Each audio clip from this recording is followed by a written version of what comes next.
elections, almost all Democrats made illegal and unconstitutional changes to election procedures without the mandated approvals by the state legislatures.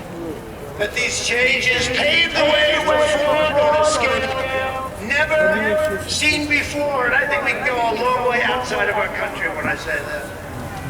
So, just in a nutshell, you can't make a change on voting for a federal election unless the state legislature approves it. No judge can do it.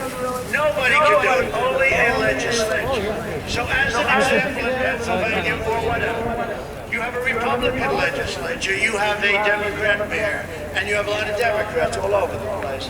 They go to the legislature laughs at them, says we're not going to do that. They say thank you very much, and they go make the changes themselves. They do it anyway.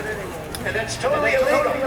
That's totally illegal. You can't do that. In Pennsylvania, the Democrats are turning state, and the Democrat state Supreme Court justices illegally abolished the signature verification requirements just 11 days prior to the